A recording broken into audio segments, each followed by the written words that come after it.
मुंबई, वो शहर जहां लोग आंखों में सपने बसाए आते हैं। दिन की रोशनी और रात की चकाचौंध हमेशा ना इस शहर को जिंदा रखती है।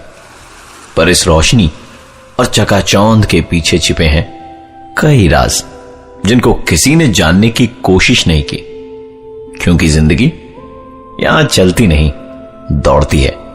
शायद यही कारण था कि उन लोगों ने उनकी जिंदगी में हो रही अजीबो गरीब घटनाओं के पीछे का राज जानने की बहुत दिनों तक कोशिश ही नहीं की। आज की यह कहानी प्रकाश, उसकी गर्लफ्रेंड नंदिनी और भास्कर के साथ हुई घटनाओं पर आधारित है। ये तीनों एक साथ बोरीवली के 2 BHK फ्लैट में रहते थे, जहां शिफ्ट हुए उन्हें सिर्फ 3 महीने ही हुए थे। ये तीनों एक साथ एक ही कॉल सेंटर में काम भी करते थे। जिंदगी का हर लम्हा एक साथ बिताते। इन तीनों की लाइफ परफेक्ट थी, सिवाय एक अजीब चीज के। हर दिन सुबह जब 3 बजे ये अपनी कॉल सेंटर की ड्यूटी के लिए उठते, तो घर के बाथरूम, किचन या डाइनिंग हॉल की लाइट को ऑन पाते। एक दूसरे से सवाल जवाब करने पर एक ही नतीजा निकलता, और वो ये कि उन तीनों में से किसी ने भी रात को बाथरूम, किचन या डाइनिंग हॉल की लाइट नहीं जलाई थी। इस अजीब घटना की शुरुआत आज से 3 महीने पहले हुई थी, जब उन्होंने इस घर को अपना घर बनाया था। इन तीनों ने इस बात को किसी के साथ भी डिस्कस नहीं किया, क्योंकि उन्हें हमेशा यह डर सताता था कि शायद उनके दोस्त उनका मजाक उड़ाना शुरू कर दे। इस कहानी की अभी तक की बातें मुझे बहुत नॉर्मल लगी, क्योंकि मैंने खुद ने अपने घर में टीवी को 3-4 बार खुद ब खुद स्टार्ट होते देखा है। शायद कोई टेक्निकल प्रॉब्लम हो, लेकिन अगर हम प्रकाश, नंदिनी और भास्कर की कहानी की बात करें तो घटनाएं सिर्फ लाइट के ऑन रहने तक सीमित नहीं रही, क्योंकि धीरे धीरे एक के बाद एक अजीबो गरीब घटनाओं ने उनके दिमाग में कई सवाल खड़े कर दिए। 93.5 रेड FM पे एक कहानी ऐसी भी, प्रवीण के साथ। मुंबई के बोरीवली इलाके में 2 BHK का फ्लैट, जिसमें प्रकाश, उसकी गर्लफ्रेंड नंदिनी और भास्कर 3 महीने से रह रहे थे। हर सुबह 3 बजे जब वो कॉल सेंटर की ड्यूटी के लिए उठते, तो बाथरूम, किचन या डाइनिंग हॉल की लाइट्स स्विच ऑन पाते। इस घटना का जवाब उन तीनों में से किसी के पास नहीं था। शाम करीबन 5 बजे ये तीनों अपने काम से लौटते थे, और शाम ठीक 6 बजे घर का काम करने वाली बाई भी पहुंच जाती। कभी कभार इस बाई के साथ उसका बच्चा भी आता, जो पूरे घर में खेलता रहता और उनके सामानों से छेड़छाड़ करता रहता। मुंबई शहर में बाई मिलना बहुत मुश्किल है, और इसलिए शायद वो बाई के इस बच्चे के सारे नखरों से परेशान होते हुए भी अपनी तरफ से कोई आपत्ति नहीं जताते थे। एक दिन तो हद ही हो गई। प्रकाश और नंदिनी जब घर लौटे तो पाया कि बाई का बेटा उनके घर के ड्राइंग रूम में खेल रहा है। उन्हें लगा शायद बाई उस दिन जल्दी काम पर आ गई, लेकिन आश्चर्य की बात तो यह थी कि बाई उन्हें सारे घर में कहीं भी नजर नहीं आई। उन्हें लगा शायद अपने बच्चे को उनके घर पर खेलने के लिए छोड़कर बाई बगल वाले शर्मा जी के यहां काम करने चली गई होगी। प्रकाश बहुत ही गुस्से में था आज, क्योंकि काम वाली बाई के रहते उसके बेटे का आना और उसके घर में खेलना तो ठीक था, लेकिन बाई अपने बेटे को यूं उनके घर में छोड़कर किसी दूसरे के घर में काम करने जाए, ये उन्हें मुनासिब नहीं लगा। करीबन 1 घंटे इंतजार करने के बाद प्रकाश और नंदिनी बगल वाले शर्मा जी के घर गए काम वाली बाई के बारे में पता लगाने। शर्मा जी का जवाब सुन दोनों हक्के बक्के रह गए, क्योंकि शर्मा जी के अनुसार काम वाली बाई तो आज आई ही नहीं थी। एक अजीब सी कश्मकश में दोनों अपने दिमाग में सवालों की लड़ी लिए वापस अपने घर की ओर लौटे, लेकिन इस बार आश्चर्यजनक रूप से पूरे घर में वो बच्चा उन्हें कहीं भी नजर नहीं आया।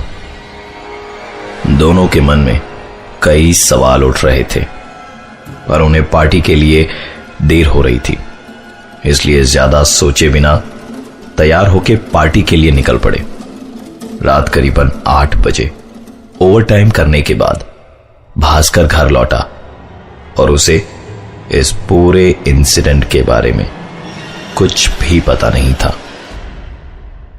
आपको क्या लगता है, घर लौटने के बाद भास्कर ने क्या देखा होगा?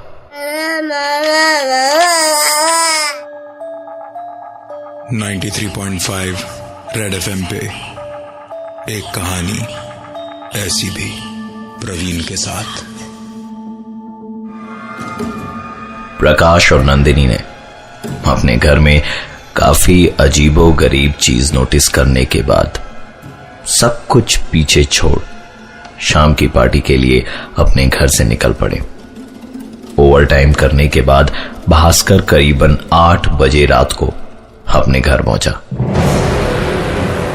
भास्कर ने घर का दरवाजा खोला तो पाया कि हमेशा की तरह बाथरूम की लाइट जली हुई थी। उसने लाइट स्विच ऑफ करना जरूरी नहीं समझा, क्योंकि उसे तभी नहाने भी जाना था। रूम में एंटर करके भास्कर ने अलमारी खोल अपना टॉवल निकाला और बाथरूम की ओर चल पड़ा। भास्कर ने जैसे ही बाथरूम का दरवाजा खोला, उसके पैरों तले जमीन खिसक चुकी थी। बाथरूम के फर्श और दीवार पर सिर्फ खून ही खून के धब्बे थे। डरे हुए भास्कर ने तुरंत बाथरूम का दरवाजा बंद करा और डर के मारे वो मेन डोर की ओर भागा। अचानक उसके भागते हुए कदम एक आवाज को सुनकर रुक गए। ये आवाज भास्कर के कमरे से आ रही थी। सहमे हुए कदमों से भास्कर अपने रूम की ओर आगे बढ़ा और रूम का नजारा देख उसे अपनी आंखों पर विश्वास नहीं हो रहा था। भास्कर ने देखा कि उसके बाई का बच्चा उसके बिस्तर पर अपने घुटनों में मुंह को छिपाए बैठा था। भास्कर ने उससे पूछा कि तुम यहां क्या कर रहे हो? अभी तो तुम यहां नहीं थे। यह सवाल सुन उस बच्चे ने धीरे से अपने घुटनों से मुंह को उठाया। उस बच्चे के चेहरे पर एक अजीब सी तेज और होठों पर एक अजीब सी मुस्कान थी, मानो जिनमें कई राज समाये हों। बाथरूम में खून और बिस्तर पर काम वाली बाई के बच्चे का होना, जिसके अजीब हाव भाव को देख भास्कर अंदर तक डर चुका था। वो तुरंत दौड़ता हुआ उस घर से बाहर की ओर निकल गया। डरे हुए भास्कर के फोन कॉल के तुरंत बाद ही नंदिनी और प्रकाश पार्टी को छोड़कर घर चले आए और तीनों ने बहुत साहस करके उस घर के अंदर जाने की हिम्मत करी। भास्कर, प्रकाश और नंदिनी ने जैसे ही घर का दरवाजा खोला तो हमेशा की तरह 93.5 रेड एफएम पे एक कहानी ऐसी भी, प्रवीण के साथ। किसी घर में लाइट का अपने आप ऑन होना शायद इलेक्ट्रिकल फॉल्ट के कारण हो, लेकिन बाथरूम में चारों तरफ खून के छींटे और बहुत ही अजीब सी परिस्थिति में काम वाली बाई के बच्चे का उनके घर में मौजूद होना और दूसरे ही पल उसका गायब हो जाना प्रकाश, नंदिनी और भास्कर के दिमाग में सवालों का तूफान खड़ा कर रहा था। भास्कर प्रकाश और नंदिनी को साथ लेकर जब उन्हें बाथरूम में खून के छींटे दिखाने ले गया तो आश्चर्यजनक रूप से वहां पर कुछ भी नहीं था। रात करीबन 10:30 बजे थे। तीनों इसी सोच में डूबे थे कि क्या आज की रात इस घर में रहना उनके लिए ठीक होगा। इस बीच प्रकाश ने मकान मालिक को फोन लगाया और उसके दोस्त भास्कर के साथ बीती सारी घटनाएं बताई। मकान के मालिक ने सारी बात सुनने के बाद उन्हें बताया कि आज से 10 साल पहले इस मकान में एक परिवार रहता था। कर्ज के बोझ में दबे होने के कारण इस परिवार के कर्ता ने पहले अपनी बीवी और अपने बेटे की बेदर्दी से हत्या करी और फिर खुद फांसी लगाकर आत्महत्या कर ली। ये सब जानने के बाद वहां रहना तो दूर, उस घर में एक एक पल गुजारना भी प्रकाश, नंदिनी और भास्कर के लिए बहुत भारी पड़ रहा था। बाथरूम में खून देखने की घटना को शायद मन घड़त मानने के बावजूद भी हम उसे आज से 10 साल पहले घटी घटना से जोड़ सकते हैं, लेकिन काम वाली बाई के बेटे का विवादास्पद रूप से उनके घर में मौजूद होना और अचानक से गायब हो जाना, इसका कारण किसी को भी मालूम नहीं था। जैसे तैसे आज की रात प्रकाश, नंदिनी और भास्कर ने उस घर में गुजारी और सुबह होने का इंतजार करने लगे, क्योंकि उन्होंने फैसला ले लिया था कि सुबह होते के साथ ही वो इस घर को छोड़ कहीं और शिफ्ट हो जाएंगे। अगले दिन जब काम वाली बाई उनके घर आई तो प्रकाश, नंदिनी और भास्कर तीनों उस पर टूट पड़े। एक के बाद एक सवालों की बौछार करने लगे, उसके बेटे की अजीबोगरीब हरकतों पर और विवादास्पद स्थिति में उसके बेटे की मौजूदगी पर।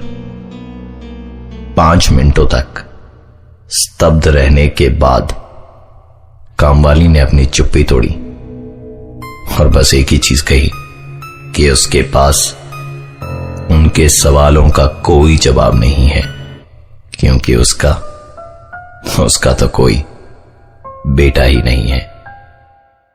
अगर आपको ये कहानी अच्छी लगी तो कृपया सब्सक्राइब कीजिए। तो चलिए फिर मिलते हैं दूसरे कहानी के साथ, किस्से और कहानी में।